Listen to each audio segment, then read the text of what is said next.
Hi guys, congratulations on finding my channel. I'm Christy Clogs and this is my first YouTube video ever. This is the start of my brand new content sequence that I am calling Bouget Book Talks. I know what you're thinking, Bouget? What are you talking about, Christy? Okay, it's B-U-D-G-E-T, Bouget, spelt the French way, because we're keeping it classy here. Pretty much everything about this content sequence is going to be bougie.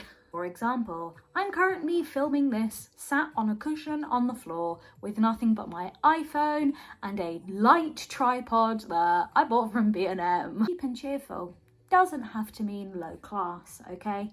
This is the bougie way. Basically just want to make videos that are low effort, pretty raw and authentic, and basically me just chatting to you about books, and most importantly, bougie books. I wanted to make a video on here and talk to you guys today because for the last month I've been completing my very own read a book every day challenge on TikTok, and I'm really proud of the fact that I read a book every single day last month. And you might be thinking, wow, Christy, 31 books, that's so impressive. No. I read 51 books. And I really want to talk about them. I want to tell you what I thought, if I recommend them, and how much they cost me. Gal is all about finding a book bargain. We're keeping it bougie up in here. I have realised though that if I spend 1 minute talking about every book that I read this past month, that this video will be almost an hour long. So I'll try and keep my opinions and thoughts short and snappy, but I will be honest, it's not really my way. So we're gonna have to work through that together, okay? I'm gonna give this my best shot and hopefully you'll enjoy hearing me talk about these books. It's mainly just gonna be me waffling for, at this point, an indeterminate amount of time. So let's kick off this brand new series, Bouget Book Talks, by discussing the 51 books I read last month.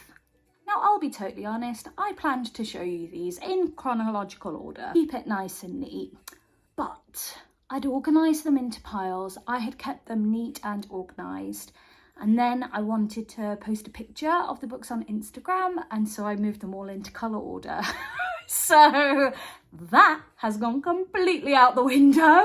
Instead, we're just going to work our way through the 51 books, and I'm going to start off by talking through the books I read that were all by the same author or parts of series before I then move on to individual random little books that I picked up and decided to read this month. The first books we'll talk about are two by Alicia Thompson, who, I'll be honest, I hadn't even heard of before starting my read a book everyday challenge. I found Alicia's first book, Love in the Time of Serial Killers, in Asda for £4.50 because Asda do a buy two books, get them for £9 deal, regardless of whether you've got a loyalty card or not. So I grabbed this one and was like, yes, please, because let's be honest, okay, the cover of this is just absolutely stunning.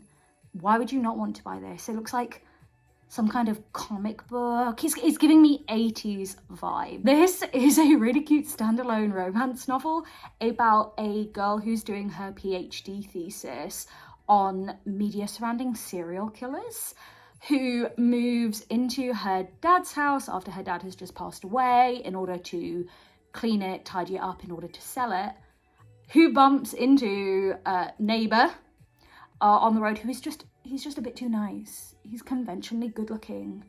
He's seemingly kind. And her brain is just fully wired to be thinking, is this man trying to kill me? Okay, is he too good to be true? Is the real question. And I just loved everything about this. It was perfect. It was a perfect romance novel. I thoroughly recommend you give it a read. And for £4.50, what an absolute bargain. A bougie win. I loved Love in the Time of Serial Killers so much that when I posted about it on TikTok, someone immediately went, Christy, you know, her next book is literally coming out the week I read book one. And I was like, excuse me? She's only written one book. So then I did a deep dive on Alicia Thompson online, and it turned out that Love in the Time of Serial Killers is her first romance novel, and this is the second one, With Love from Cold World. So I bought this on the week of release in Asda for £4.50 as well, which I am just absolutely gagged at how lucky I was. The stars aligned, the timings were perfect, because when I finished book one, I needed to read more Alicia Thompson straight away. I can't imagine what it would have been like to wait. So I'm so glad I grabbed a copy of this. It is yet again just so stunning. Like, whoever's designing these covers, props to you, because it sold book one to me, and the moment I saw the cover for book two, I was like, not that I was in doubt that I was going to buy it, but I had to buy this one. This was perfect as well. It's a romance set in this winter themed kind of amusement park in Florida. It's so sweet. The main characters both work in this resort. She is the bookkeeper. He is like an everything kind of guy. He does loads and loads of odd jobs around the building. He's super friendly and sweet. She's very bookish and shy. You know, we love her. It wasn't really a grumpy sunshine, but it was giving those kind of vibes, kind of romance. They kind of have to compete to come up with a new idea to save Cold World and get more customers in. So their options are either compete against each other or work together and then hopefully get a promotion. It was great. It was perfect. I loved it. It was brilliant. I'm going to recommend you give this one a read as well. 10 out of 10. I am so glad that I grabbed and read both of these books by Alicia Thompson, okay? They were fantastic. She has been one of my like best finds during this challenge. These two books are right up there. If I were to rank the 51 books, which I'm not planning to do, but if you wanted me to, I totally could do a video doing that.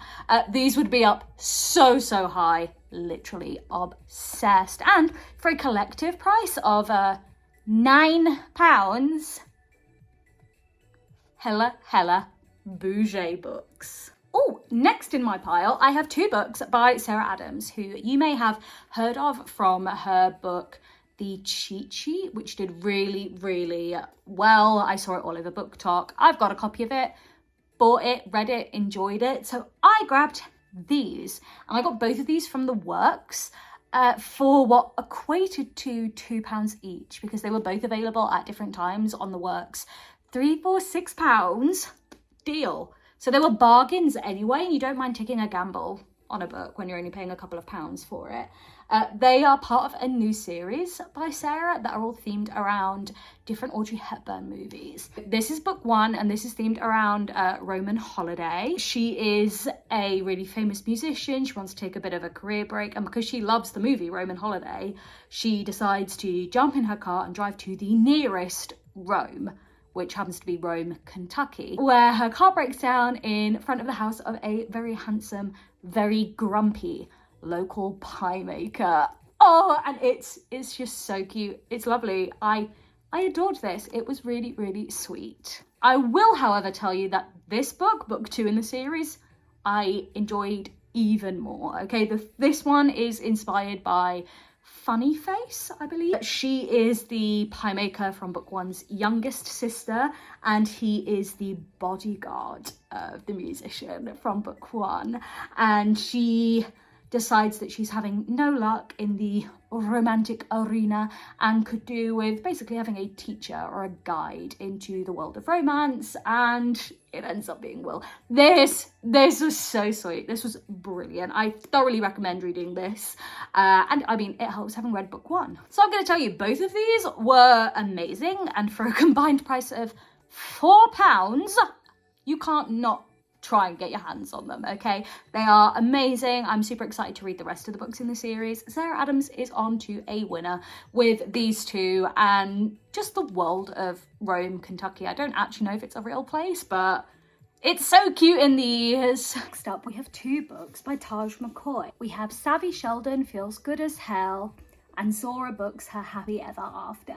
I'm not gonna lie, guys, I totally bought these because I looked at the covers and was like, these are some of the most beautiful books I have ever seen in my entire life. Can we get more book covers that look like this, please? I read Savvy Sheldon first, so that's the first one we'll talk about. This book is about an accountant. I'm pretty certain that's her job. Is she an accountant? Or an actuary? Or a lawyer? that kind of vibey job, called Savannah. And at the beginning of the book, her boyfriend breaks up with her and he is absolutely... It was quite triggering to read, not gonna lie. He's so horrible about her. Like, what a POS. So, newly single Savvy decides to refocus on herself, and as part of that, and because she loves cooking, she decides to have her kitchen redone. Enter Spencer, the contractor, who's working on her new kitchen. It was really sweet. I love the idea that the changes Savvy was making in her life, or at least the ones that actually mattered, were about improving herself. This book had immaculate vibes, and I really like Taj's writing style. The second book of Taj's I got my hands on and read this month is Zora Books A Happily Ever After. And I have to admit, of the two, this was the one that really, really got me going. I loved Zora, the main character of this book. Okay, she was iconic. Zora runs a bookshop, and when she's hosting this event for an author, Lawrence, she sits at the back and is talking to this guy, Reed, this one, who it turns out is Lawrence's best friend. And it's all kind of sus because Reed's being all like snippy at the back of the event.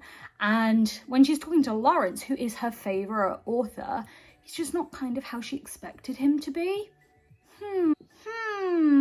Sus. And our girl Zora, whose friends frequently call her Zorlock, right, is gonna figure out what's going on. However, the beautiful Zora ends up dating both guys at the same time because they're both so into her. And we love that for Zora. It was just this, if Savvy Sheldon had immaculate vibes, this had immaculate everything, okay? It was fantastic. I got both of these as part of the 3 for £6 deal at the works. So these were £2 each for a collective price of £4. I was introduced to the majesty that is Taj McCoy, okay? I cannot recommend these enough, okay? At that price, and as this stunning, an absolute bougie win! Yes! Okay, next.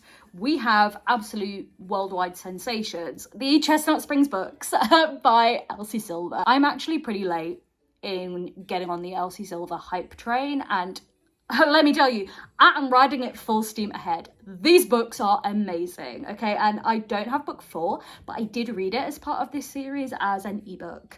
But I don't have my Kindle to even hold up and show you. So I will just tell you that Reckless is the 4th book, and I will talk you through all of them now. But as an FYI, I bought these books for a combined price of £6, yet again from the works. So each one of these, they are chunky. These are not small, tiny books. These are big. They're going to be like 400 pages, I'm going to guess.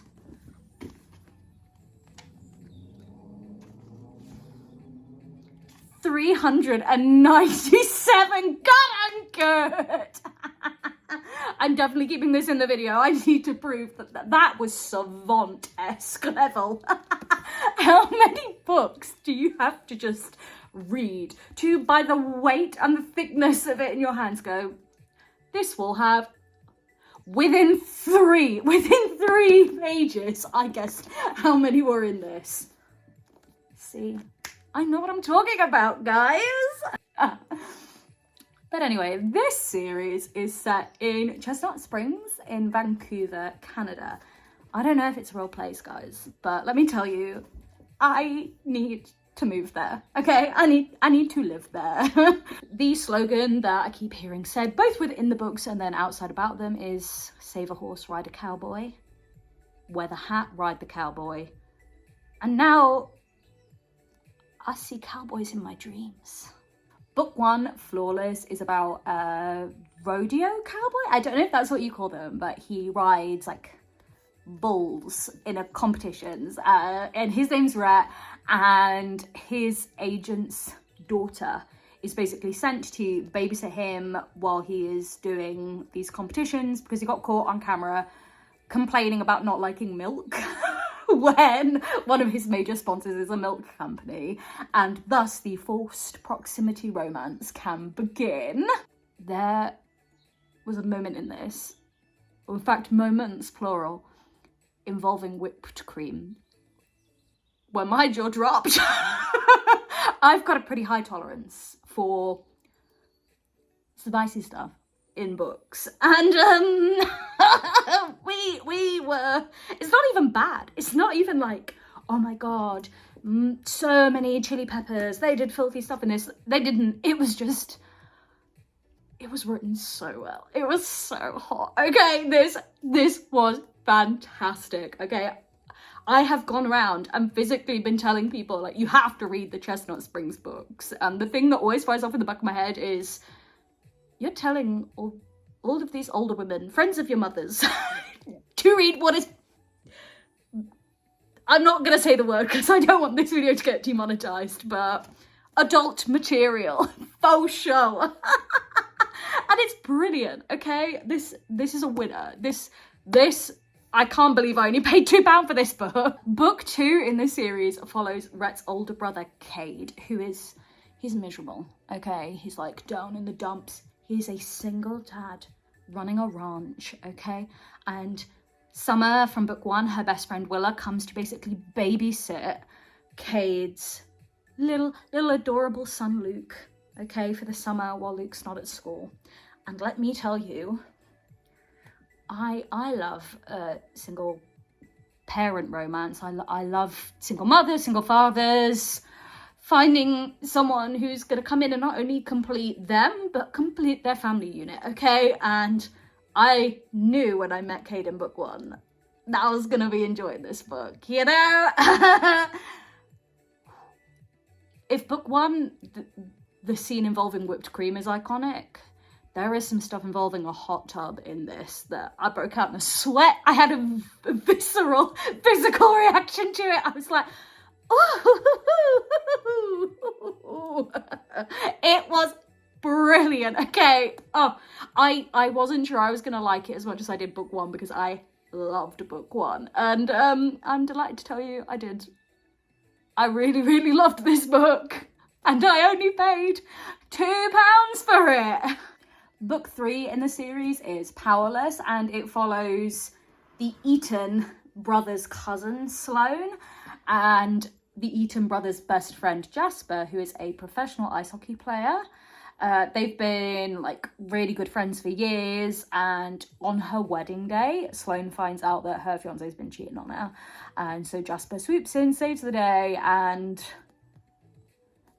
their story ensues. I'll be honest, I love an ice hockey romance. There wasn't enough ice hockey in this, and there definitely wasn't enough cowboy in this. So of the books of the series that are out and that I've read, this has been my least favourite, but that does not mean that this is a bad book. Like, this is an amazing book still. I just liked it a little bit less than the others, but still, for £2, £2 and a couple of hours of my time, okay, I was happily spending some time with Jasper and Sloane in this. Book 4 in the series is called Reckless, and it's this really cute, like, pastel-y orange colour in the UK paperbacks. And it follows Theo, who is Rhett from book 1's kind of protege. Theo's dad taught Rhett everything he knew about the bull riding rodeo scene, and now Rhett is looking out for Theo because the dad's passed away. And it involves Summer, who, you know, is Rhett's partner still? I can't remember if there's a wedding.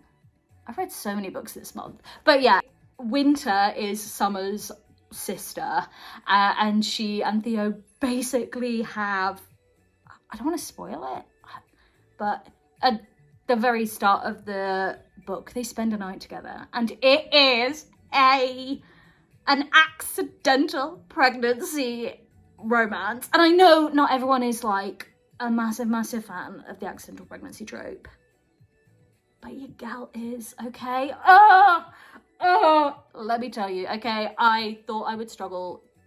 After Daddy Cade, I didn't think any other fictional dads were going to measure up, but then Daddy Theo came along and I was like, yes!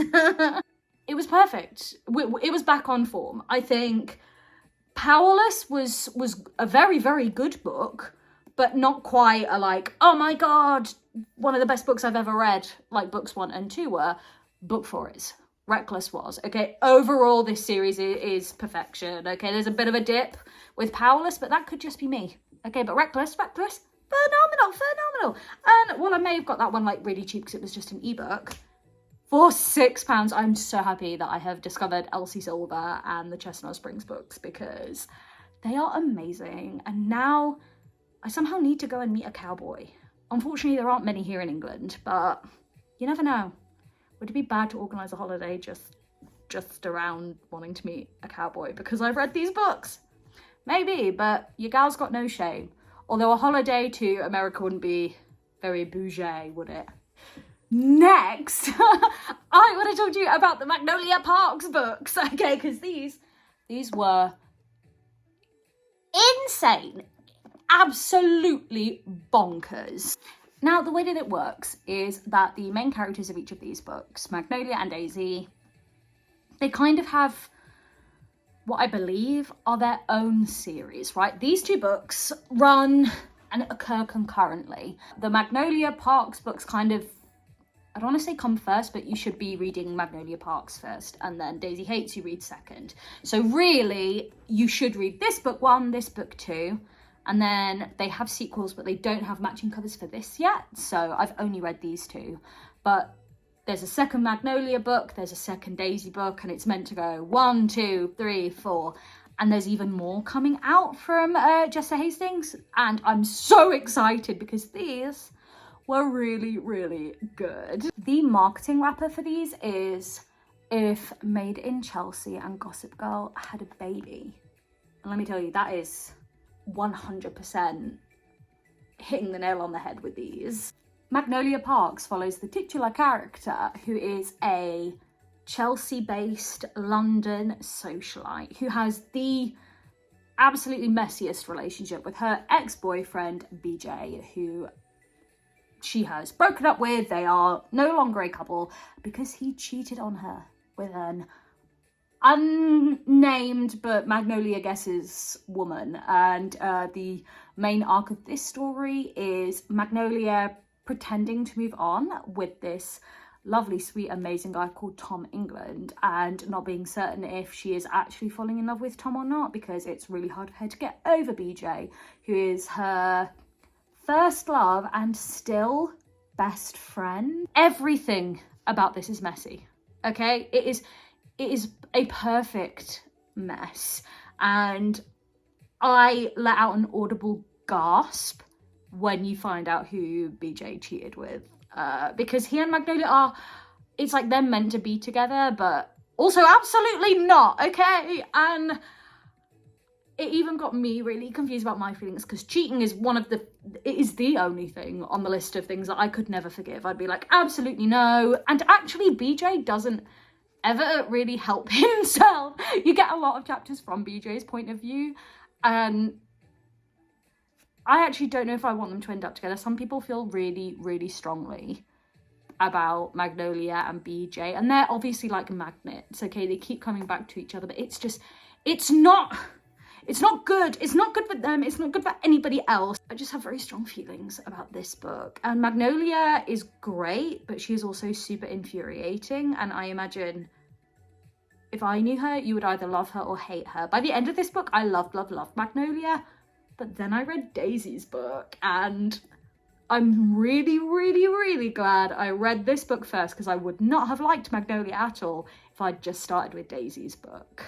You see Daisy Haites in Magnolia Parks' book.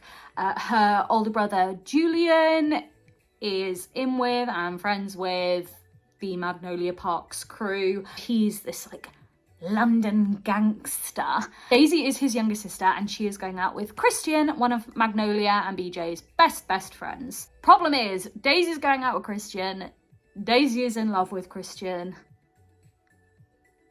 Christian's got a real thing for Magnolia. Oh, okay. And as you read this, I love Daisy so much, and there was just so much pain.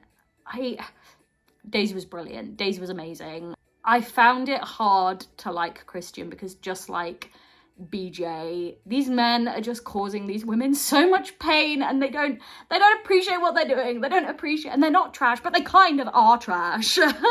These were a roller coaster, okay? This was very similar to Magnolia Parks, except there's guns and real danger and threats. I'm really excited to see where this goes, but if you're gonna read these books, you cannot read this first. It's impossible for you to like Magnolia if you've read this book first. You know, if I didn't feel like I knew Magnolia as well as I did from reading Magnolia's book, I would absolutely hate her. Like, I would want to deck her in the face if I ever saw her. These were absolutely amazing. There is a reason why there is tons and tons of buzz about them online right now. I can tell you, not everyone's gonna like them.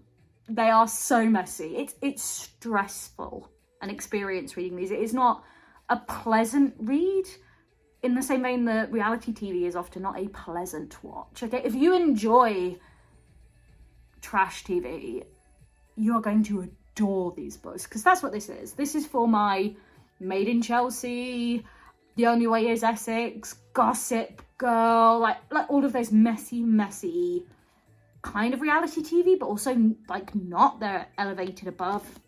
This is for you. You will love these. And I got these from the works as well. They were £5 each. So I only paid a tenner for these two, and they're pretty chunky books as well. So they count as a proper bougie read, girls. The final series I read were the Clarkson books by Tessa Bailey. Not gonna lie, these caused quite a kerfuffle for me, because the reading list inside the books says to read book 2 first. Here is proof of the fact. You can quite clearly see Two Worlds to Tame. It's the first one you are meant to read. But the first book is Too Hot to Handle, which it says to read last. So I did that, and I thought, God, they've really been thrown into the middle of the action here. I mean, I can roll with the best of them. Like, I will jump on board, but I'll do what I'm told, but I'm not feeling like it's the right thing to do. If you ever pick up these books, I just want to let you know, do not listen to what Piatkes have put at the beginning of, it's in every single one of the 4 books. They all tell you to read the purple one first. Don't do that. It's the blue one. It's this book. It's Rita's first. These basically follow a group of siblings who are traveling across the US to fulfill their mum's dying wish of all of them going together to New York and swimming in the sea on New Year's Day. They were really sweet. They remind me very much of why Tessa Bailey is referred to as the Michelangelo of dirty talk, because the dirty talk in these was delicious. Book 1 follows Rita, who meets and falls in love with this like local town Lothario as the siblings are driving through. The car breaks down, and the guy whose name I'm pretty certain is Jasper. It is Jasper. He basically works with the local mechanic to stall them there long enough that he can make his case to Rita that she should be with him and she should maybe want to stay in that little New Mexico town. Book 2 follows Aaron. This is one of the books I liked arguably the least, but then I have to acknowledge that I was reading it going in completely blind with no context of where the story had been before this one. So you've got to take that with a pinch of salt. It was pretty cute. He works in politics and he wants to get involved in this campaign. He meets Grace, and she is actually the daughter of the man that he's trying to schmooze and work for, and shenanigans ensue. He does not make the best impression, let's just say. But yeah, it was sweet. It was a good read. I enjoyed it. Next up is Peggy's book. She stops off at her like alumni weekend at university, and it turns out that the reason she's made that happen is because Elliot, the football coach at the university, so a teacher, is her ex. They'd obviously been having a relationship while she was at that university, while she was cheering at the college, and it's like a second chance romance where she left on graduation and he let her go. He's a single dad, which I like, and yeah, yeah, it was good. She turns up wanting to get revenge and like show him what he's missing, and he's like, I'm not letting her go. It's brilliant. And the final book is Belmont's. He's the oldest of the siblings, and he has really bad anxiety. Really, really sweet.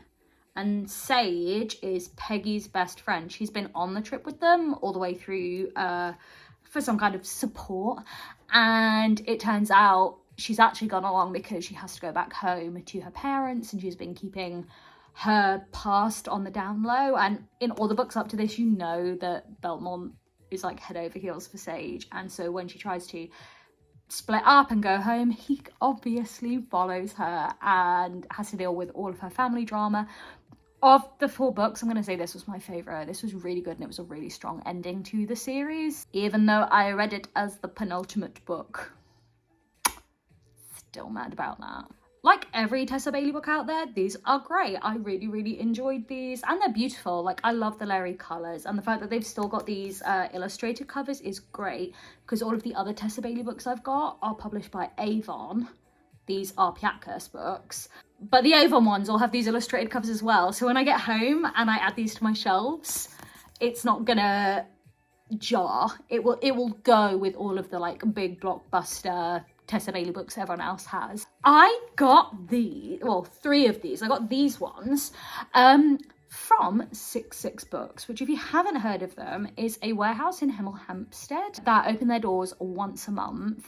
And you can go and pay £2 to become a member of the warehouse and buy these at trade price, which is 30% of recommended retail price. These are meant to be $9.99 each, and I paid less than a third of that. So I paid less than £4 each for these books. But when I got them at the warehouse, the gimmick is that you can only get what's there. There is no ordering, there is no guaranteed availability of anything, and all of book 4 had gone.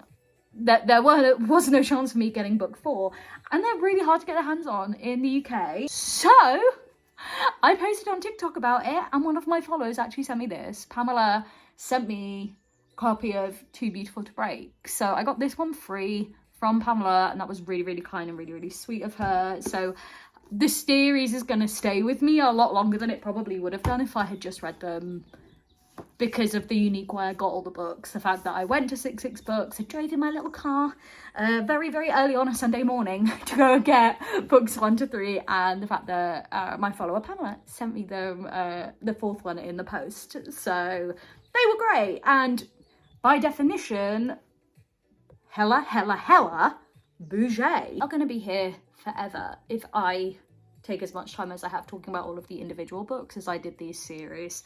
So I'm going to try and rapid fire them, otherwise we are going to be here forever. But I like talking to you guys about them, you know? I am passionate about these books. I had a really good month and I want to tell you whether you should or shouldn't buy these books. So far, every single one of the books that I got in series or by the same authors, I thoroughly recommend you get your hands on if you can. So let's go through, oh my god, all the other books. There's such a big pile. In fact, I've said pile, I misspoke. Piles of books to get through, so let's go. Book number 1, Maggie Moves On, is my new favourite Lucy Score book. Most people will know Lucy Score for her Knock 'Em Out series, Things We Never Got Over and Things We Hide from the Light. The 3rd one is just about to come out. I've read quite a few Lucy Score books, and I've met her at the Romance Authors and Readers Expo in Edinburgh. She is lovely. I also then have lots of Lucy Score fridge magnets because I met her and I got them, and any author that hands out fridge magnets is onto a winner with me, because I love a fridge magnet. What a practical item. More authors should give out fridge magnets, because now you walk into my kitchen and I think half of like one of the sections is Lucy Score fridge magnets and the other are Elise Cover fridge magnets, because they gave me them and I love them. I display them with pride in my kitchen. This book is about a YouTuber whose whole channel is about renovating and then flipping properties, who comes to this really, really lovely town, and the gardener who she gets involved on the project is determined to make sure that she doesn't leave, that she stays, most importantly stays with him. I'm going to say that this is the best Lucy Score book available because Silas, the love interest in this, never does anything wrong ever. He is perfect and I love him. This was brilliant. I got this from the works maybe like 2 years ago. It's been on my physical TBR for ages. So at most it would have been £5. I reckon I probably paid about 2 or 3 quid for it. So a hella bougie buy for me. Next, we have the Roughest draft. And the really cool thing about this is that this book is about a writing duo who have fallen apart and come back together to work on the final contracted book they've got with this publishing house. And it is written by an actual author, co-writing pair and real life couple. Emily and Austin, who wrote this book, are married IRL, which I have to admit, this book massively benefits from. I loved the way that the story unfolded in this. You know that Katrina and Nathan have fallen apart and don't speak to each other anymore because of something that happened during the writing of their previous book. And it takes a really long time for you to find out what that is. You immediately assume certain things. You know, Nathan was married during the writing of that book. He is no longer married now that they've come together to write this third book. And the way the story unfolds was just brilliant. It kept you on your toes. And it gave you enough that you were really close to guessing what had happened, but it wasn't quite what I know you are assuming it is, just from me describing the premise. This was incredibly well written. I loved this, and it's a romance book for people who love books. The way that you've basically got 2 stories being told. You've got the actual story of what's happened with Katrina and Nathan, and what it is they're conveying in the story that they've written together in the past and now in the present, the way that they use art to speak to each other, to speak to us. It was absolutely perfect. I'll be honest, I actually grabbed this in Waterstones, but I got it as part of a buy one, get one half price deal. So the recommended retail price for this is $8.99. So I did probably pay, if I say the other book would have been the same price, a little bit less than that. So like £6, £7 for this. And it was definitely worth it. You know, I'd actually be willing to pay $8.99 for this. Although that wouldn't have been very bougie, my actual purchase and enjoyment of this does make it a hella bougie book. Next, we have a mercifully quick one. Call me maybe. This was okay. I have a real problem with saying anything negative about books that I've read because every book has merit, okay? Every book is wonderful. The fact that this has been written and published is great, and I really struggle saying anything critical about books like this, but I need to be honest with you about what I thought of it. I think all I can really say is it was just okay. It's back in 2012, which kind of justifies the title because that song was particularly popular at the time, and it is about a woman called Cassie. I couldn't even remember their names. It's quite telling. So it's about a woman called Cassie who lives in London, who basically remembers this band that she used to like as a teenager, and she decides to look up one of the band members, Jesse, on Facebook. Set in 2012, remember? And she sends him a friend request, thinking there is no way this former band member is going to accept my friend request. But he's over in LA, and this beautiful British woman sends him a Facebook friend request, and he's like, okay. And so they start this really random, digitally enabled transatlantic romance. And then obviously the logistics come into play, and it's like, will they end up together or won't they? One of them would have to move. And it's like, yeah, no kidding. Like, this was gonna be a problem. Like, why were we pretending it wasn't until the point that it was? So yeah, I'm gonna say this one was okay. I got it probably yet again from the work, so I only paid £2 for it. So you win some, you lose one. 'Tis the bougie book buying way. Next, we have one of the few Christina Lauren books that I had not read before starting this particular reading challenge. I am a Christina Lauren stan. Hear it now, hear it loud, hear it clear. Christina and Lauren, do not write bad books. And if you weren't aware of the fact that Christina Lauren is in fact two best friends whose names are Christina and Lauren, you found that out right now. This Christina Lauren novel is a friends to lovers romance where Millie and Reed basically spend a night together, but he doesn't stay until morning, so it's technically a half night stand, but decide to not like mess everything up by becoming a couple. They've got this really close friendship group, they're best friends, they don't want to ruin anything, so they move on and struggle to pretend that there's no attraction there. The problem is, what Reed doesn't know is that their group of friends all agree to set up profiles on dating apps, and the guys absolutely rip into Millie's. Like, they are genuinely like not nice about her profile. So she makes a new one using her middle name and ends up basically catfishing Reed. Yeah. It sounds hella dodgy when I explain it like that, but that is what happens in this book. I don't want to spoil anything, but once I'd moved past the moral issues I had with the whole catfishing element of the plot, it was really good. Christina and Lauren, they don't write bad books. This was good. Is it my favourite book that they've ever written? Absolutely not. But even if it was the absolute worst book of theirs, it's still going to be an awful lot better than most other people's books. So, yeah, this is getting a good review from me. It's a Christina Lauren book. I was always going to love it. Just because I love the way they write, I love their style, and I genuinely think these women can do absolutely no wrong. I got this one from the works as well. I think it was £3, it might have been £5. Either way, another Bouget book. Successfully acquired, read and enjoyed. Ooh, next up, I read 7 Exes by Lucy Vine. I picked this up, I'm pretty certain, in Asda. So yeah, again, this would have been a £4.50 book. Yes, we love these finds. I will admit, I bought it because I loved the look of the cover, okay? I can tell you now, it's like a combination of that film. I can't remember who's in it.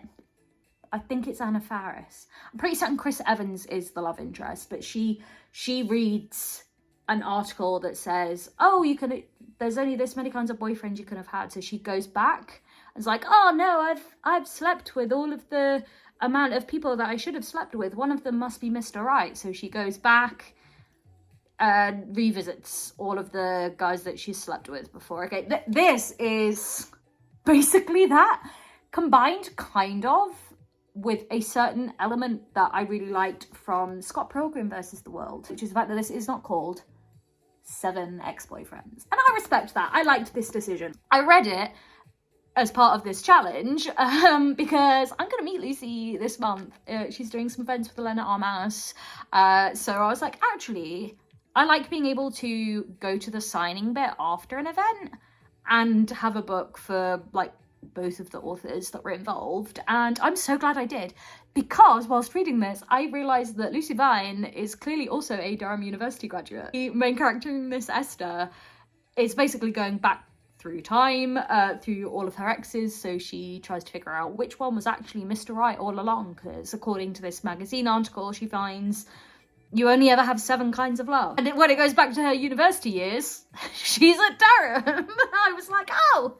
They even mention like a drink and some certain stuff in the pub, and I was like, this is actually, I'm getting a sense of deja vu. It's not quite PTSD, but I was a bit like, oh, I can even taste the drink that they're talking about in the back of my mouth. Which, do you know what, is a unique experience to me, but I really, really loved that. I was like, the things that it was depicting that I was familiar with, I was like, she conveyed it well. It was a full sensory experience for me. I really, really liked this. I could tell where the plot twist was going, mainly because I have seen that film. And this was very much like that film. But I'm going to say better. I liked the London-ness of it all, as a London gal myself. It was really sweet, it was good, and it only cost me £4.50. So I'm really glad I got it, read it. I'm going to recommend you grab a copy. Next, we have To Swoon and To Spar. This is part of a series by Martha Waters, in which I have got book 2 and now book 4. They say that they're perfectly fine to be read as standalones, and I can prove that. I enjoyed To Love and to Loathe so much that I got this one when I saw it on the shelves at the works, which in and of itself says I quite like the way Martha Waters writes. She does Regency romances in just a very modern way. They're very accessible. She's got a really warm tone of voice. The plot of this is basically that Penvale and Jane get married as a marriage of convenience because he wants to get his hands on his ancestral home that his uncle acquired when his parents died. Jane is his uncle's ward. She's been living in that house for a while and she likes it. Okay, she likes it there. That's her home. And she decides that she's going to scare Penvale off, and she and all the staff are conspiring to convince him that it's haunted. It's really good. It's very sweet. They're not going to be for everyone. If you don't like Regency romances, you're not going to like this one. But I did, and I got it for £2 from the works as part of their 3 for £6 deal. So it's a hella bougie buy. Oh, our next book to discuss is The Dance Deception, which is another book I got from the works as part of their 3 for £6 deal. So this only cost me £2. And I am kind of glad that it cost me only £2. It wasn't bad per se, but there was just... I've told you already, I quite like spice. I'm a spicy book girly. Some of the scenes in this were just kind of gratuitous. I'm not a prude, and I don't ever want to be prudish, but it was a bit like, oh, this is... bit too much too early on, really. I'm not gonna super duper go into discussing the plot of it. It is very, very much inspired by Strictly and the concept of the Strictly curse. So if you are a Strictly Come Dancing fan, or I think the US equivalent's Dancing with the Stars, you're going to enjoy it. Like, it's about a TV show that is clearly based on that. There's a bit of a to-do at the beginning of the competition with the main character, whose name is Kate, and her initial dance partner. So she gets reassigned to Alexis, who hates her guts. And it's about them learning to find the rhythm within. Alexis was great. I'm going to give Alexis props. I just don't think that their romance got enough time, really, because we just jumped full into her and guy number one at the beginning, and I really struggled to move on past that. It was so intense, it was so fast, it was so much, it was so unnecessary that I think it kind of did the rest of the book a real disservice. But for £2, we take these risks, okay? This is the bougie way. Sometimes you win, sometimes you don't. This one, I got a participation medal, at least. Oh, next up, we have the Unsinkable Greta James. This is not a romance novel. I thought it was for some reason, so just a heads up. Oh, I make it always like that because this book really made me cry. Okay, and I mean, I read books because I want them to make me feel something, okay? So this book was very successful. I am glad I read this book. It was a really good book. It was just really, really, really, really sad. It's basically about a musician called Greta who ends up going with her dad on this cruise to Alaska because her mum's died and it was meant to be her parents' like 40th anniversary cruise, and she and her dad don't have the best of relationships because her mum was her biggest like fan and her supporter, and her mum came to see all of her gigs around the US and her dad never bothered, and it just really made me want to call my mum. It's a beautiful story about family and grief and love. Like, it is a story about love. I still don't think I'm fully recovered from it. It was really beautiful, but very painful. Not everyone's going to enjoy reading this, but if you want to go on a bit of a roller coaster of emotions, yeah, this made me grizzle. And then the end is like, there is a romance in here, but really it's the love story of her and her dad. Yeah, look, I'm actually, I don't know if you can see it in this 4K iPhone camera, but I have welled up just thinking back to this book and how it ends. I got this in the 3 for £6 deal at the works as well. If you can't tell already, I am a frequenter of that bargain book retailer. And yeah, it was good. This ticks all the bougie boxes. Next, we've got Nora Goes Off Script, which I loved. This was so much better than I thought it was going to be. This is one of the smallest books that I read during the month. This is, if I was to put them all in size order, the smallest of the 51. And I picked this up on the day that I did because I had trapped a nerve in the back of my neck. And I literally woke up in the morning and could not move. And I was like, thank goodness I have a smaller, easier option there to pick up because I was in so much pain. You know, you feel nauseous and chunny. That's where I was at that day. Luckily, I managed to get into the chiropractor and he me back to being okay. As a heads up, if you're ever doing a really intense amount of reading like this, do not sit still.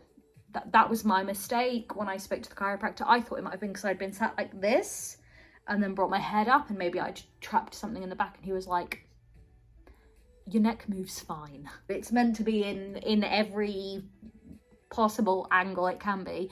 It's just not meant to stay completely still for 2-3 hours every single day while you're sat there reading a book at whatever angle you're reading it at. So as a heads up, if you have to, set yourself an alarm, but make sure you move, that you wriggle your shoulders, you move your head, because I do not wish that pain on anybody. Even considering the fact that I was in so much pain, loved this book, which tells you how good it really was. It's about a scriptwriter, Nora, who makes her money writing films for the in-world equivalent of Hallmark Channel. You know, there are all these cheesy romance scripts and films. But when she gets divorced, she writes this really dark, iconic script that gets picked up for a big blockbuster film. And because it is based on her divorce and her husband, their children, their house, the production company pays her to let them come and film it in her home. And the lead actor comes, films, and stays afterwards. Leo's really, really sweet in this, and he and Nora have a like romance film kind of relationship until plot happens. I thought that the twist and the drama was going to come from a comment Leo made really early on in the book. I was 100% certain that I knew where this story was going, and it didn't go there, okay?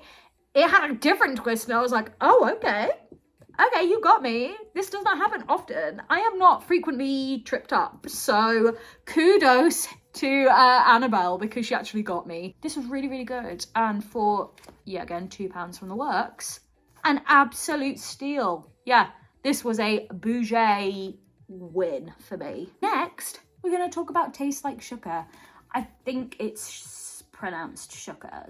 I said Shakkar when I first said that I was going to read this book, and I got corrected on TikTok, and the comment said it's pronounced like sugar, so I'm assuming it's Shakkar. Correct me on that if you need to. This is the sequel to Dating Dr. Dill, and if you haven't read Dating Dr. Dill, what are you playing at? The series it's a part of is called If Shakespeare Was an Auntie. And I was like, what do you mean Shakespeare? What? So I looked into it, and Dating Dr. Dill, which I read and loved, thoroughly recommend you guys read if you can. It's based off of Taming of the Shrew. And the moment I knew that, I was like, oh my god, that's so obvious. So this, book 2 in the series, is based off of As You Like It. And it follows the best friends of the two main characters from Dating Dr. Dill, Bobby and Bunty, who are working together to organise the wedding of the main characters from Dating Dr. Dill. But there is a saboteur trying to ruin the wedding. And so the two of them basically are working together to organise the perfect wedding, but also working to uncover who it is that doesn't want this ideal wedding day to happen. It was great. It was really, really, really good. I am surprised I haven't heard more people talking about this. In fact, I haven't heard anyone other than me talking about it, which is a real shame because it is absolutely brilliant. I also got this for £2 from the works, so I don't know what is going on in the works, but they have so many good books in. I thoroughly recommend you get your hands on this if you can. And I only paid a couple of pounds for it, so a Bouget win. Our next book is the Fiancée Farce, which I got yet again from the works as part of their 3 for £6 deal. This for £2, okay, or if you don't take part in the deal, £2.50, is a steal. Okay, if you can, you need to get your hands on this. This is a sapphic romance, which we stand, in which Tansy, one of the two main characters, has been lying to her family about having a girlfriend so that they'll leave her the hell alone. And she bases this lie around a model on the cover of some romance novels in the bookshop that she runs. Little does Tansy know that Gemma, the actual cover model for those books, is now related to her through marriage. This big wedding, Gemma turns up, she's related to the groom, and just as Tansy's about to be caught out in her lie, Gemma completely covers for her and then doubles down on the lie by saying, oh, actually, we're gonna get married. This isn't my girlfriend, this is my fiance. Everyone is gagged, the plot kicks off. So we have a sapphic marriage of convenience book because Gemma is set to inherit this big publishing conglomerate and she needs to be married to do so. So she and Tansy embark on this deception. They're going to get married, yada, yada, yada, get all the monies. But obviously it becomes way more than that. This was brilliant. This is perfect. And I only paid £2 for it. So yet again, a total Bouget win. I really need to pick up the pace with these and stop waffling, but brevity is just, it's not a skill I possess, clearly. Next up, we have Married at First Swipe, which was, you guessed it, another book I got from the works for about £2. The premise of this is that Hannah, main character number 1, is unlucky in love. She works for her best friend Jess, main character 2. Jess owns and operates a dating app.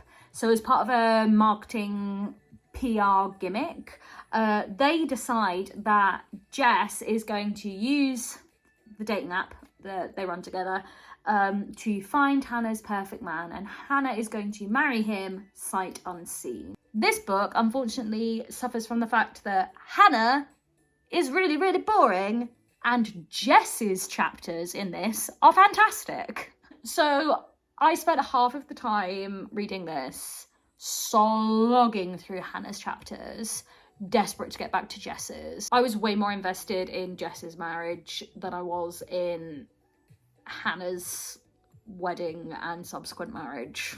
Sorry, not sorry, it has to be said. This is a book of 2 halves. One half was absolutely brilliant, the other half was absolute garbage. But these are the chances we take when we buy books for £2. So it was not a Bouget slay, it was a Bouget okay. Next up, we have A Bicycle Made for Two by Mary Jane Baker. I've read quite a few books of Mary Jane's, so I'd made myself a promise that when I saw her on a bookshelf, I was going to pick up her books because I like her style. They're all very cute and cozy romances. This one is inspired by The Grand Depart, which came through Yorkshire in 2014. So this is inspired by a real event and a real place and a doubt real people. People in this little Yorkshire town want to convince the Grand Depart, which is part of the Tour de France, it's like an offshoot, to come through their specific town when it comes through Yorkshire in 2014. And so they have to make a bid for it. Lana heads up the initiative in honour of her father, who passes away at the beginning of the book. But one of the people she has to work with on the bid is Stuart, who is a former professional cyclist, and the two of them went on a date a year before and Stuart ghosted her.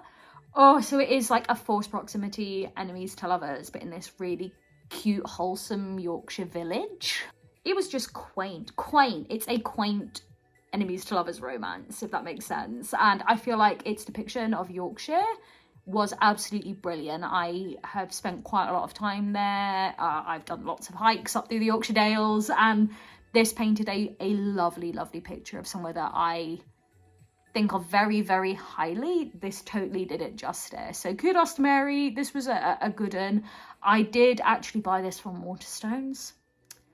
and I would have bought it in a buy one, get one half price deal. So I paid close to the recommended retail price for this, which was about £9.99. So yeah, I would have paid like £6-7, close to £7 for it. But it was totally worth it.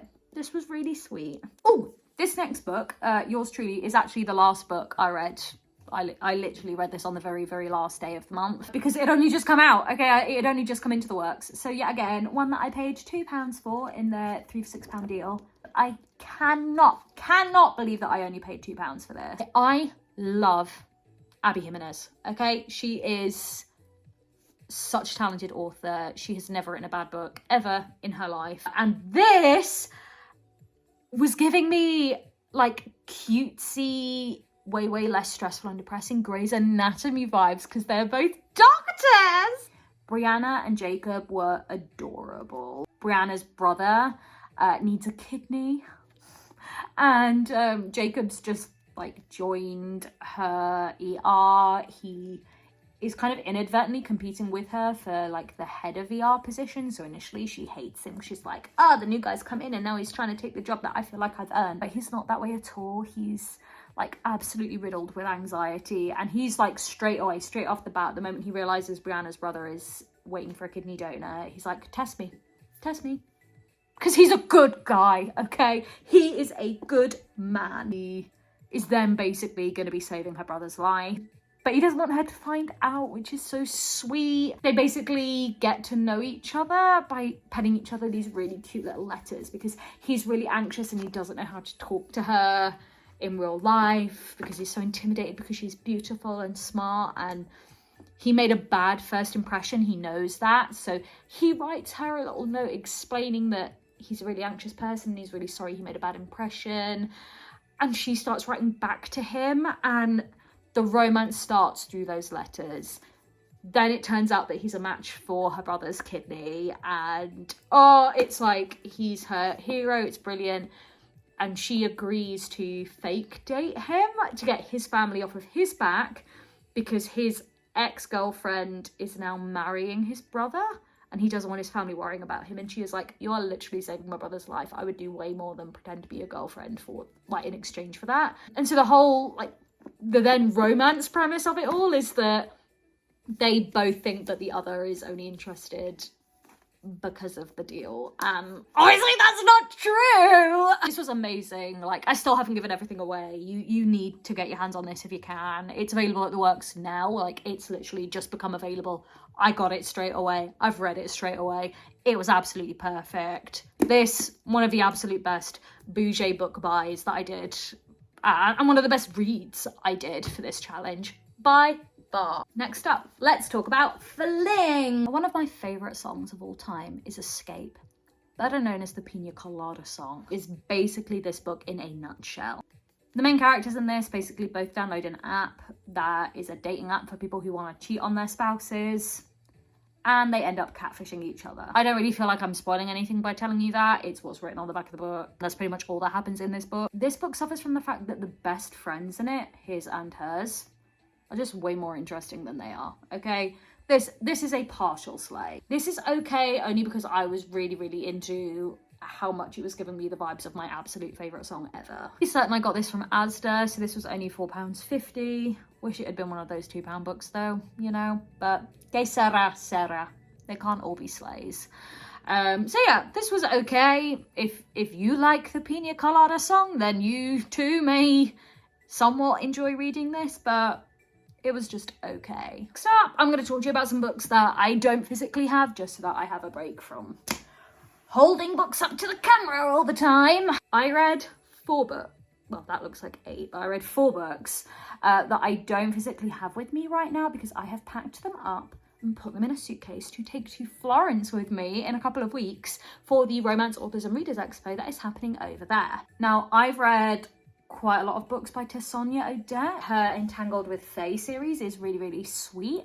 They're all standalone fantasy romances that are inspired by classic fairy tales. They follow on one from the other, but they do stand up on their own. And I realised that I had all of them bar the last one. So during this challenge, I ordered the final one off of Amazon. It was not cheap.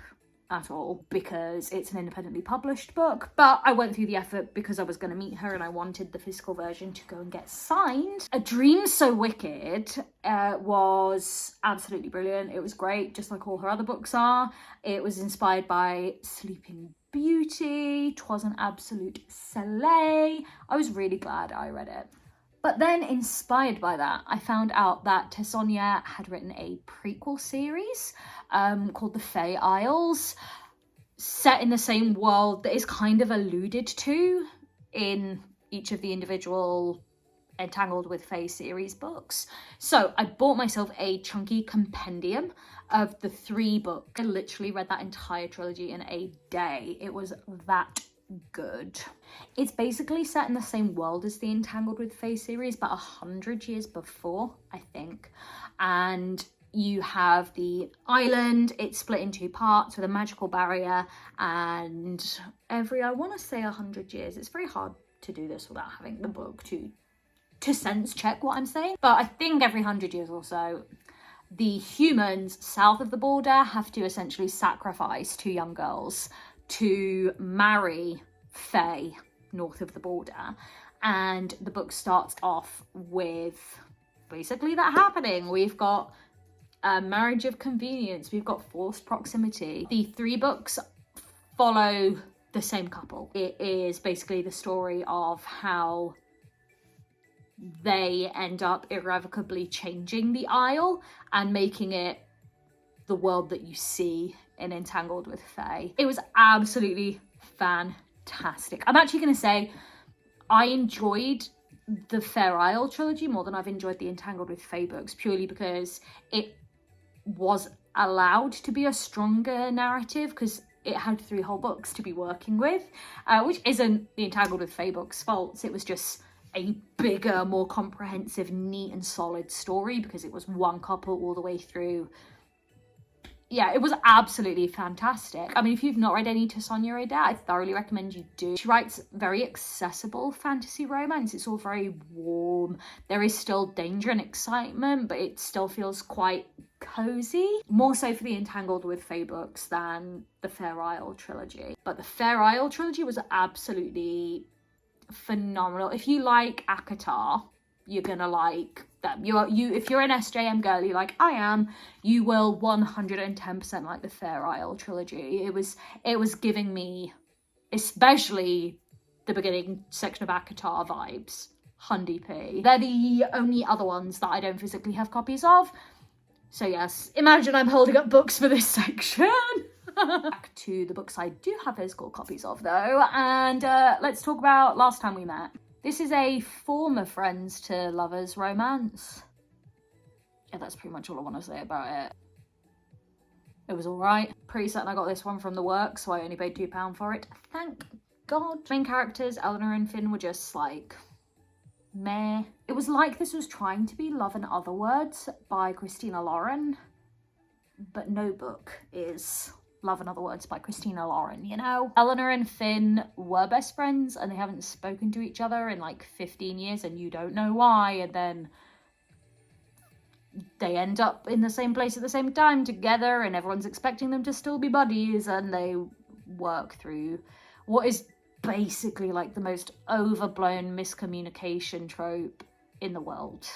I'm not gonna go out of my way to be like, oh my god guys, you should definitely grab a copy of this. This wasn't a slay.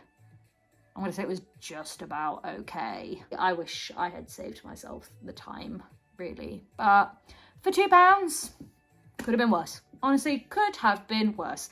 This is the game we play, okay? When we make bougie choices, these are the bougie gambles we take. Next up, we have the one and only Christmas romance novel that I read, which is funny because it is nowhere near Christmas right now. This is the latest book by Sarah Hoggle. If you do not know who Sarah Hoggle is, are you living under a rock? If you have heard of her, it's probably in relation to You Deserve Each Other, which is one of my all-time favourite romance novels ever. I've read every Sarah Hoggle book out there. When I saw that this had been released, I was like, I need to get my hands on it and read it ASAP, even if it is the wrong season really to be reading this book in, because I couldn't wait to buy it, and then I was physically incapable of buying this book and not reading it immediately.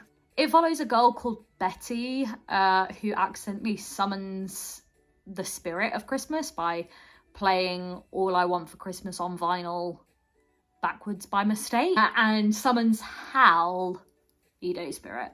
He sets about trying to give her the best Christmas ever and make her fall in love with Christmas again, and it was absolutely bonkers. It was crazy, but in a weirdly, like, relatable way. If I had somehow managed to acquire the ability to do whatever I wanted with all of the seasonal magic that exists, and I wanted to make the most dramatic arrival at my family Christmas ever, and then could redo it several times to try out different techniques, like how do I want to arrive to impress on my family the most? One of my tries would also be hot air balloons. So it seems crazy, but I was reading it and I was like, Betty, I think I get you, gal. I understand where you're coming from. You want drama, and I respect that. I would call it a grumpy sunshine, but I wouldn't have said Betty was particularly grumpy. I think she was just a bit depressed. Hal was so sweet. And I think the reason that this works, and the fact that every Sarah Hoggle book works, is that the characters are lovely. There's not really, like, I don't want to say there's no miscommunication, because there is kind of ish, and you deserve each other, but it's done really, really well and for a very, very good reason, and it is kind of the entire basis of that phenomenal book. But the main characters treat each other well. They're just nice. There is no, like, ridiculous thing that just crops up in the third act that ruins everything. I hate it when other authors do that. Sarah Hoggle has never, in any of her books, done that at all. The problem that crops up is set up, and you know about it coming from the very, very, very beginning, and I really respect that, because they're always very realistic. Even if this one isn't. This is crazy, but the problem that crops up, it's like, yeah, duh. Because obviously Hal is amazing. And I fell in love with him straight away, and I knew Betty was going to, but he is a Christmas spirit. So what happens when 'tis no longer Christmas? It was so cute. It was so brilliant. I might, depending on how many people actually bother watching this, make some kind of 12 days of Christmas books list, and this one will 100% make the cut. I mean, it got me close to crying. I didn't, because, I mean, it's about Christmas, so it made me really, really happy, but it definitely made me blue, okay? When the bad stuff happened, I was like, 'tis a blue Christmas here in the lovely warm summer sunshine right now. But yeah, this is a book I'm definitely going to recommend you read, and I got it from my works. So I paid like £2 for it. I can't believe, okay? I paid £2 for the latest Sarah Hoggle book, and it was amazing. Next up, we have the only YA romance that I read this month, and that is My Mechanical Romance. And you might be thinking, I have never heard of Alexine Forel-Fulmus before, but you totally know who she is, because this is Olivia Blake, author of The Atlas 6 and like 20 billion other books that the Waterstones are doing a gazillion exclusive editions of right now. This is Olivia Blake's real name, because Olivia Blake is actually her nom de plume, and this is her first like full-blown YA romance, and it is perfect. I bought it because I wanted to support her. I respected the decision to make this book when it's different to what she has become so well known for. It was absolutely perfect. It's about these kids who are part of the same robotics team, and they have to work together to win a competition. She's a smart ass, he's a genius. It was actually perfect. Okay, if I was going to write a list of all the things I wanted in a cutesy YA romance, this gave me them in spades. I did buy it from Waterstones, and I'm hoping I got it in the buy one get one half price, so that I ended up paying about £6 or £7 for it, considering it was quite small. I was a bit like, but nevertheless, I am going to say it was worth whatever I ended up paying for it. As you can see, this is one of the smaller books that I read for the challenge, and I'd told you I kept those for specific days. This one I read on a Friday, and on that Friday I had done a full day's work. Then I went to see The Weeknd in concert at Wembley with my sister. So I got this entire thing read during my lunch hour, the train to Wembley, and then the absolutely hellish train back from Wembley. So that in and of itself, I think I deserve a little bit of applause for, okay? I did a whole day's work and I went to a weekend concert, which was amazing. Like, Abel's voice is just phenomenal, and Wembley is such a cool venue to see anyone at, and it started pouring down with rain, and at the time I was like, yeah, this is brilliant, and I was like, I've got a book in my bag, but as you can see, it's not damaged at all, so no harm, no foul. This was brilliant. I recommend you give this a read if you like a YA romance. You might not, that's totally fine. I hesitate to say like bougie though, because I'm pretty certain I paid pretty much full price for it, but a good read all the same. Next up, we have The Fake Up, which I have thought about since I read it, and I still can't adequately describe how I feel about reading this book. The premise of this is that the two main characters break up at the beginning and then each get individual fame and success. All the while no one knows that the two of them have actually got back together and they're lying about being single. I did not call a single twist that came in this book. I spent 90% of it feeling so discombobulated and just so very, very confused. I don't want you thinking that it's not a good book and that I didn't like it, because it is a good book and I did like it. I'm just befuddled by it still. I don't know whether it's the fact that, you know, some things came up and I was like, I did not think that was where we were going with this. I'm impressed that we didn't go the route that I expected us to. Or if it was the fact that we were oscillating between her success as this, like, YouTube video recorder, now big international pop star, and his run on this fictional equivalent of Casualty. I didn't really feel like the two things were super comparable, and that, like, jostling between the two as if they were of equal weight had me going, what? But I hesitate to say it was just that, because I actually can't put my finger on the actual thing that left me so all over the place when it comes to this book. But if you want a book that's going to keep you guessing, I'll recommend this one. It's yet again another work spice. It was only £2 and it's the first thing of Justin's that I've ever read. I just don't know whether I should really, like, recommend it, because I'm not sure I loved it. I don't even know if I liked it. I just experienced it, which is quite often the bougie way. Next up, we're going to talk about beach rivals, okay? And there are so many things I need to say about this book. Thing number one, I saw this in Waterstones and was going to buy it at full price. But I did the sensible and very bougie conscious thing, okay? Which was walk away. It's hard for me to do. I have very little willpower, but I stayed strong and I did. Turned my back and I walked out that shop without spending money on this book. To then go into Asda and find it there for £4.50. Yeah, I did that. I did that. That happened to me. The universe wanted me to have this book and it wanted me to pay £4.50 for it. Point number two, I would like to celebrate and acknowledge whoever it is at Asda that put this sticker on this book. Can you just see how well it goes with the actual cover design? It matches the yellow and the blue on the cover. I loved that so much. And perfect little marketing tag for fans of Emily Henry. Who's a fan of Emily Henry?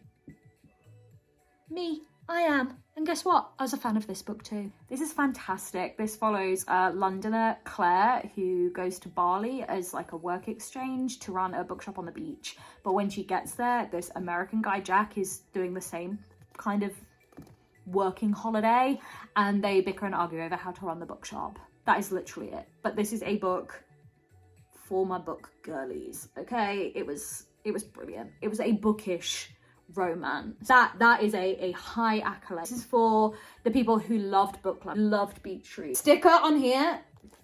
It's true. It's right. It does what it says on the tin. It was only £4.50. Another bougie book win. Next up, we have Love Struck, which, kind of in the vein of 7 Exes, is very much like a film, okay? This, it's basically sliding doors. It has the same premise and the same plot, except in England. I'm pretty certain it's actually based in Manchester or Birmingham, maybe Birmingham. I liked the fact that they kept the 2 parallel universes alternating chapter to chapter over the same time period, so one never got away from the other. But this committed like the ultimate sin, okay, when it comes to books, which is that this was just boring. Inoffensive, there's nothing wrong with that, but it wasn't a small book, okay? This took hours to read and it was boring. I had to force myself to finish this, and that's really sad because I bought this because the cover was so beautiful. I looked at the cover and was like, I need to take this home with me.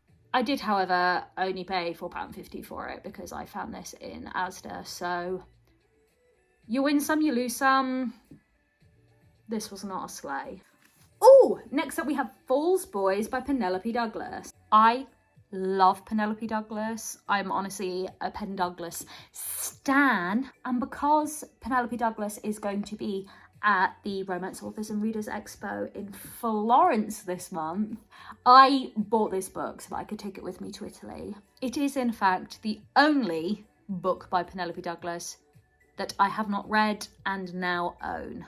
It's the first book in the new Hellbent series, which is a spin-off to the Fall Away books that were released a few years ago. I love this.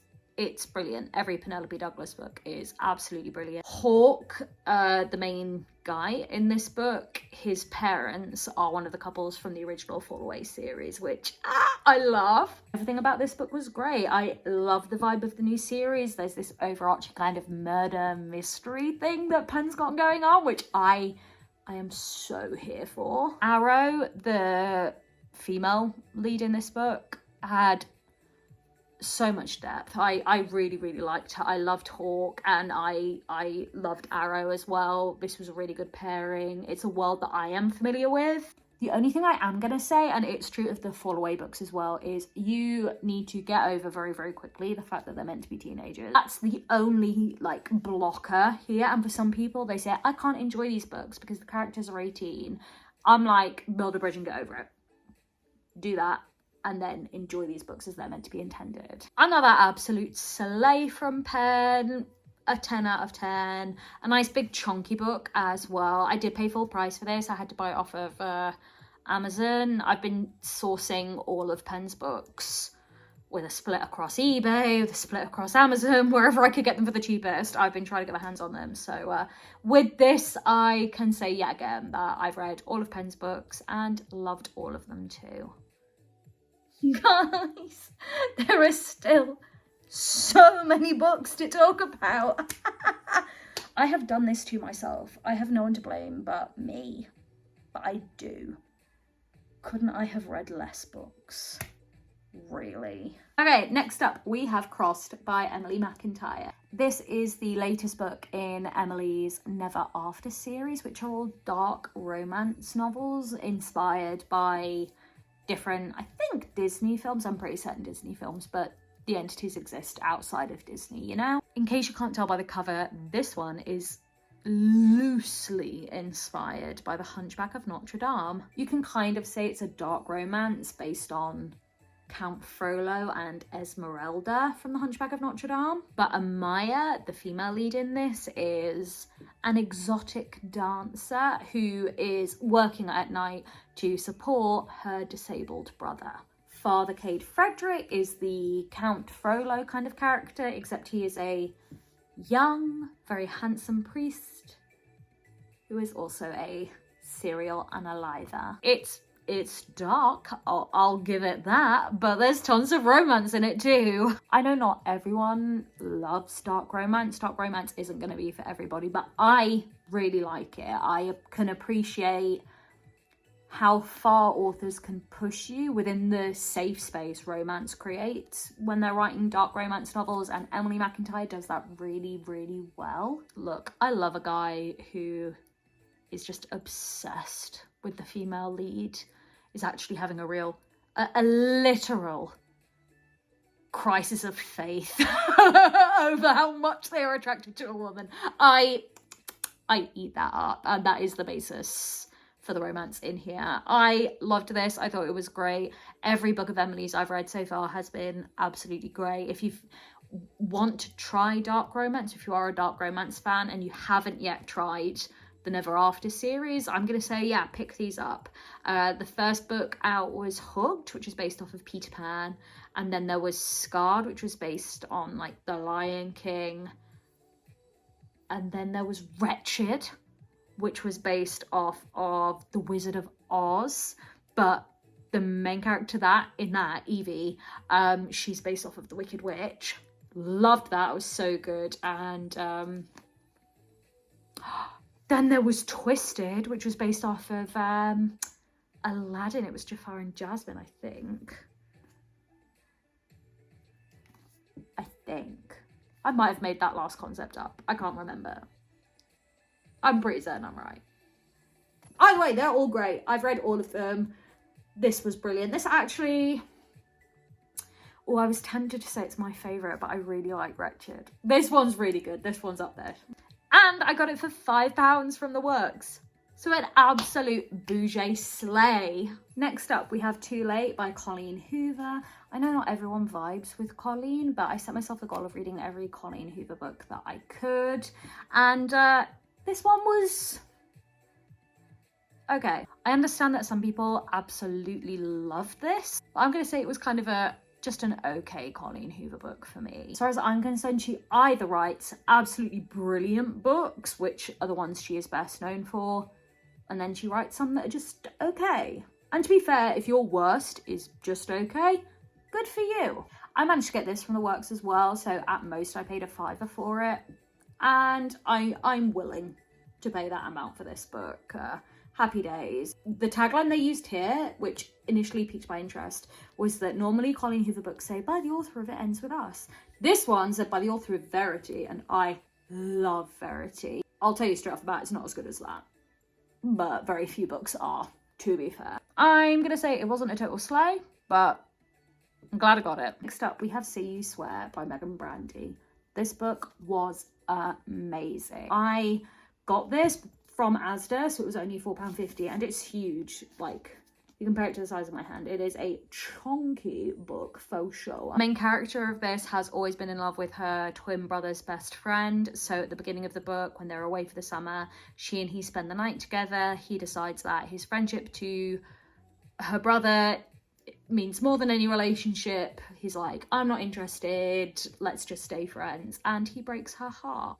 So when they start at college, she steers clear and ends up starting a relationship with Noah Riley, the perfect book boyfriend. He's never done anything wrong ever, and I love him. I did not see the plot twist in this coming. I was gagged. I was gooped. I lay in bed at night, and when I closed my eyes, all I could see was my poor, poor precious boy Noah, and the fact that he did not deserve what happened to him in this book. Nothing was his fault. He is a precious angel who I am in love with. It was done really, really well. I loved everything about this book. It was phenomenal. Phenomenal? Yeah, it was phenomenal and incredible. Phenomenal. I'm gonna own that mistake. Not a mistake at all. It's one of the unique pronunciations we do on this channel.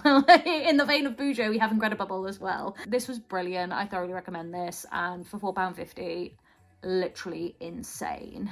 A hella bougie book. Next up, we have Summer Reading. Okay, and the reason I was absolutely gagged by this book is, look at the font it's printed in. Okay, this is a dyslexia-friendly font. And I stand that. I love that. And it didn't feel performative at all, because the main character of this book is severely dyslexic. It is a prominent plot point in the book. And now that I know dyslexia-friendly fonts exist, why are there not more dyslexia-friendly books out there? What is going on, publishing industry? What are you playing at? The premise of this story is that the main character, who is this really successful chef, returns home to Martha's Vineyard in the US for the summer to look after her younger brother because she's just lost her job. And the head of the library is someone she keeps bumping into because her brother's robotics camp is taking place there. And obviously the fact that she struggles with reading because of her dyslexia becomes a focus for Ben, who's running the library. And I can tell you now, I don't want to spoil things, but some of the stuff he does for her that involve books and reading and romance, if a man ever did that for me, I would just be like, yeah, I'll have your babies right now. Like let's go, let's make a baby straight away, okay? Because he was so brilliant. And this love story, Sam was such a good main character. I loved everything about her. I thought the discussion and the way that this book dealt with dyslexia has opened my eyes. It's been a game changer, and I'm pretty certain I got this from Asda as well, so this was £4.50. A game-changing Bouger book. Next up, we have Kiss the Girl. Okay, I really enjoyed this. I didn't know that it was part of this series where all the books are inspired by Disney princesses. I own this one and I haven't read it yet, so now I need to get my hands on this one and actually make sure I read the other book that I own. But this one is inspired by The Little Mermaid, and it is honestly the best Little Mermaid retelling I have ever read. The main character Ariel and her love interest Eric bond over their shared love of music. And we love that. We love when it's not just about looks and pining for people from a distance. It's like, actually, these two people have something in common and it is their passion.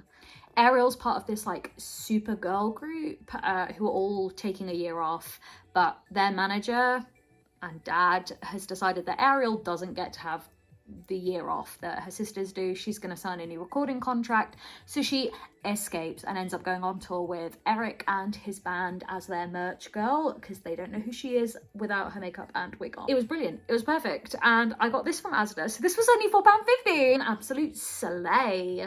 We still actually have quite a few more books to do. Next up, we have The Comeback by Lily Chu. This is a K-pop romance. I love K-pop romances, okay? If you've never heard of them, if you've never read one, what are you doing with your life? This is a great K-pop romance as well. It is actually, I'm going to say, the best K-pop romance I've ever read, and I have read several. Ariadne is this high-powered lawyer in Vancouver, and her flatmate has her cousin come and stay, and it turns out Jihoon is quite obviously a K-pop star in hiding that Ariadne doesn't recognise, she doesn't know, and the two of them fall in love. I think K-pop romances are amazing because they work as modern forbidden romance novels. It works. The premise works. It gives me all of those like, there is a logistical reason why we actually can't be together, and it is legit, and it's something that works IRL because I know that K-pop stars can't just date whoever they want. That is a whole thing. I also got this from the works. So I've only got this for like a couple of quid. An absolute slay. A hella bougie buy. Our next book, Falling Hard for the Royal Guard.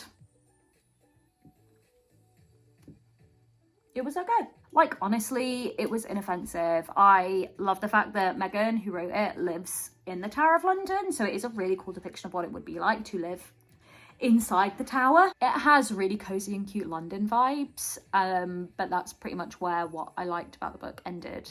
I just didn't like the romance in it. Okay, I didn't buy it. I thought it was underdeveloped and just not really believable. But if you love London, like, this book is London vibes, okay? He is a London boy, as Taylor Swift is fun to say. But yeah, I'm not gonna be like, oh my god, grab your hands on this, but I'm pretty certain I got this from the works. It was only a few pounds. I didn't super duper enjoy it, but as a London gal, I can acknowledge what Megan has done for London gal rep and London boy representation too. We're so close to the end. Next up, we've got The Book of Fire, okay, a departure from the rest of the books because this is not a romance or a book that I picked up thinking it was a romance. This is actually a proof copy that I got sent. I received an email that basically asked me, like, would you be interested in receiving a copy of this book? We want to do a TikTok takeover. I was like, yes! And I immediately said yes because the author is Christy Lefteri. First of all, Christy wrote The Beekeeper of Aleppo, iconic. And second of all, her name is Christy. Her name is Christy. of course I was going to say yes. This book is phenomenal. This book is brilliant. If you haven't heard of it or read of it or just aren't familiar with Christie at all, yeah, it's hard-hitting. It's a big one. I don't want to ruin anything. I don't want to spoil anything. It's literally only just come out. But yeah, if you can, get your hands on a copy of this. It was more serious, obviously, than the other stuff. If you are only here for the romance vibes, that's totally fine. But this is a quality book. And I'm going to tick the box of bougie, because this copy that I read and the hours of enjoyment it gave me, I got for free. So that's the most bougie thing of all. £0 and 0 pence spent for hours of enjoyment. The final book that we're going to talk about today, book 51, even though it wasn't actually book 51 as I was reading through them, is Girl, Goddess, Queen by B. Fitzgerald. I included this book in the challenge because I actually met B at the Bookfest event at Waterstones Piccadilly halfway through the challenge. So I made sure I read the book before going there, seeing her and getting this copy of it signed. Now, I got this hardback copy of the book the day it came out at the Works. Okay, so I only paid £7.50. £7.50 for this. And it has sprayed edges. Okay, I was gagged. I was like, oh my God, day made. And then I took the dust jacket off and it has art on it. Like, look. Actual factual art. It's stunning. It has actual end papers, which I loved, and there's some character art in here as well. The book's a Hades and Persephone retelling, and I'm going to come out and say it's the best Hades and Persephone retelling I've ever read, and your girl's read a lot of them. Okay, so look, this is Hades in the book, and they also have a drawing of Persephone in here, if I can find that for you as well, which I can. Isn't it beautiful? For £7.50 and this alone, this was going to be an absolute slay. But I can tell you, this book was phenomenal, okay? It was such an empowering read. Most retellings that go for a really hardcore, we're rewriting the narrative, we are giving the female characters autonomy, can feel very performative. This did not at all. This did that recontextualization and representation so well. Honestly, I loved absolutely everything about this book. Okay, it was phenomenal. If you can get your hands on a copy, absolutely do. And I'm not just saying that because I've met B and she was really nice. I'm telling you, this book stands up on its own. This is absolutely phenomenal. I was going to say if you like mythology, you should read it, but no, you should just read it full stop. If you like romance, if you like well-written books, grab yourself a copy, an absolute slay. Oh my God, I'm not going to lie, guys. I'm absolutely exhausted. 51 books. Just talking about them to you has made me tired. Can you imagine what reading all of them was like? Reading them all this month and then finishing the month by making a video like this. I was about to say, how am I still standing? But I'm not. I'm flopped on a cushion on the floor. So yeah, I mean, overall, an absolute slay. If you have made it to this part of the video, kudos to you, okay? I had to stay here to complete this video project. You didn't have to stay and watch all of it. So thank you guys. I hope you've enjoyed this very informal and totally structured and planned out video. Let me know what you think of the format. I mean, I definitely won't be staying here, okay? It's a vibe, but it's not the vibe, if you get what I mean. I will be finding us somewhere permanent to film, but let me know if you want more videos like this. I really like this idea for a video sequence, but if no one watches it and no one likes it, then that will be me told, okay? So be honest in what you think of this video.